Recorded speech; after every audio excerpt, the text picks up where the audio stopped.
let's start off with a great first game called Taco Eater. So, what we're going to do is we are going to make a game with Scratch where he goes around the screen controlled with our mouse pointer and eats tacos. And when he eats a taco, he is going to get a point, he's going to make a sound, and then our taco is going to spawn in a different place. Okay, so the first thing that we want to do is we're going to click on Create. And what that's going to do is that's going to load up our first program here. Now, over here to the right, we have all of our code blocks, and they're all color coded. So if you ever get confused about what block that I'm using, always look at the color and then come over here and you can click on these circles if they have the same color, and then you can look up what it is that I have for code. Now we're going to put all our code right here, right? This is our code window. This is where we do all of our coding. And then over here on the stage is where our code is going to run and where our game is going to happen. Down here, we have our sprites, okay? And right now we've got Scratch the cat, right? He lives in Cambridge at MIT. Now, let's first thing, let's change his name to Scratch instead of Sprite1. So we're going to come down here to the sprite name. We're going to delete that. And we're going to say Scratch. All right. So I got Scratch the cat. Now, we need to get Scratch moving around, and so we're going to use our first block of code, and it's one of the most important blocks of code in Scratch, and it's called when green flag click. It's in events, right? So if we go over here and we click on the event circle, right here at the top, we've got when green flag clicked.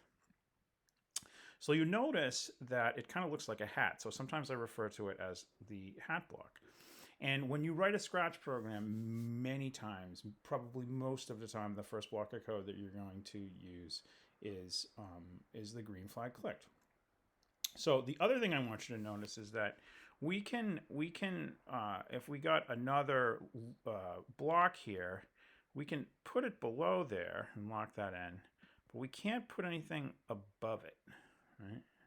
So what that means is when green flag click is always going to be the first line of code that gets run. So what we want to do now is we want to make a loop. And we're going to use something called a forever loop.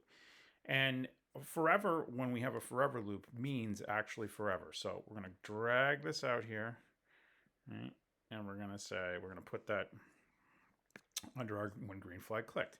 So when we click the green flag, Scratches whatever blocks of code that we put inside of this forever loop, it's just going to do that over and over and over and over again. Now, if we came back 1,000 years from now and the green flag was still clicked, then whatever was in this forever loop would still be running. So what we want to do is we want to have Scratch go to a place on the screen wherever the mouse is placed. So let's go to the blue motion block, okay? So we're going to get the go to block here, and we're going to drag this out here.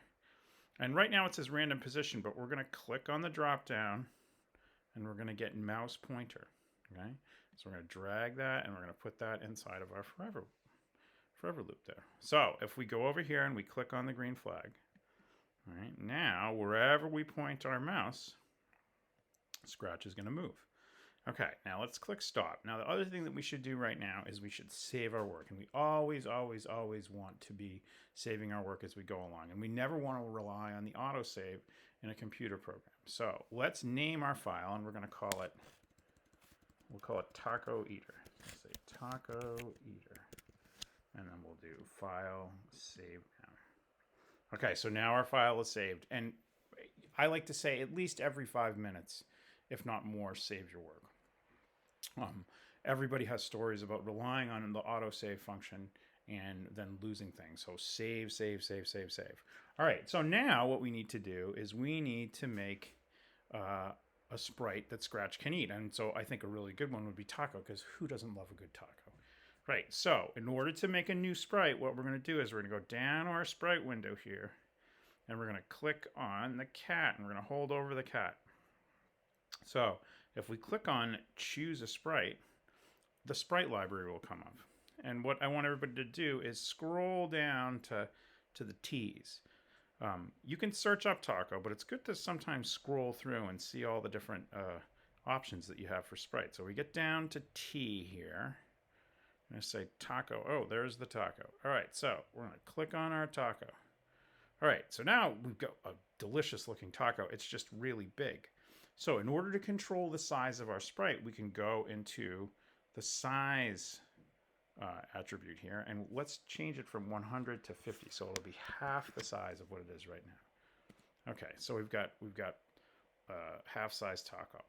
All right, so just like with Scratch, with our taco, the first block of code that we're going to do is a green flag clicked. So we're going to bring out when green flag clicked. Okay. Now, when we have our taco, one of the things that we want to do is we want to keep track of how many tacos Scratch has eaten. So we're going to have a score. So when we have a score in a game, what we do is we have something called a variable. And I want you all to think of a variable as a box. It's something that you store something inside of. Think of your cubby at school. That's like a variable where you put all your art supplies or you put all your books, right? So we're going to make a variable called score, and we're going to store the score inside of it, right? So let's go over to variables, this kind of orange circle right here, right? And we're going to click on make a variable. So we're going to call this variable score, right? And we're going to click OK. And we're going to make it for all sprites. So click OK. And then while we're at it, let's go over here. We're going to do File, Save. All right, so now what we want to do is when the green flag is clicked at the beginning of every game, we always want the score to be 0, right? So we're going to get the set block here in the variables, and we're going to drag this out here. And instead of my variable being 0, we're going to change it to score. Okay, so we've got set score to 0. Now, what we're going to do is we're going to get another forever loop going. And what we want to do is we want to check to see if the taco and Scratch are touching, right? That's called collision detection. And we're going to use control flow to do that. And what we want to do is when Scratch and the taco are touching, we want to make a sound, we want to give Scratch a point for eating a taco, and then we want the taco to go to a random position on the screen. So what we need to do is just like with Scratch, we need a forever loop. So we're going to go to control, and we're going to get a forever loop. We're going to put the forever, block that right in there below set score. Now, the forever loop is going to constantly check, and what we need to do is we need to tell it, if they're touching, do this. So that's an if-then statement. So we'll drag an if-then statement out. Now, the way that these work is we have this hexagon here, and whatever block of code we put inside the hexagon, if that is true, if it's a true statement, then the block of code that's right here is going to run. So what we want to do is we want to go to sensing, right? And the very first block in sensing is touching, and we're going to drag our touching block out, right? And instead of touching mouse pointer, we're going to do our drop down, and we're going to say Scratch, okay? So we're going to drag that up into the if-then statement. So, well, what do we want to happen? Well, we want to change our score if we're touching Scratch. We want to make a sound, and then we want to make the taco go to a random spot.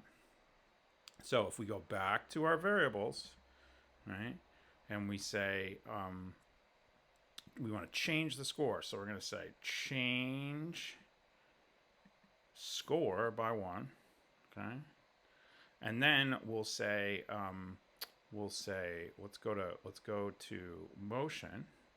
And we'll say, go to random position. Okay. And then the last thing that we want to do is we want to get a sound going. So we'll click on the sound, and we'll put the sound at the beginning. So we'll say start sound, and right now it's a popping sound. Okay. And what we want is we want something that's more like eating. So we can use the chomp sound. So what we do is we come up to the sound tab right here. So we're going to click on the sound tab, and just like with sprites, we can come down here with our sounds, and if we hold over the speaker and click on choose a sound, it will bring us up loads of interesting loops and instruments and animal sounds. So this time we'll search up a sound. So we'll type in chomp, okay? All right, so we've got chomp there, and we're going to just click on that, and that gets added to our sound block there. Now, if we go back to our code, we can then change the pop sound to chomp, okay? All right, so now let's put this inside of our if-then statement. All right. And now I think we have a game. So what should happen is when we click the green flag, Scratch will move around wherever the mouse is, and if he touches the taco, we're going to get a point, play a sound, and the taco will move to a different place. All right, so let's try here. Ooh.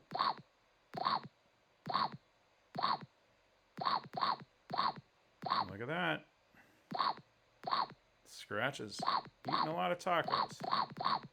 Okay, all right, so I'm going to click the stop button here. All right, so that's your first game in Scratch called Taco Eater, and the last thing that we want to do is we'll go over and we're going to say save now.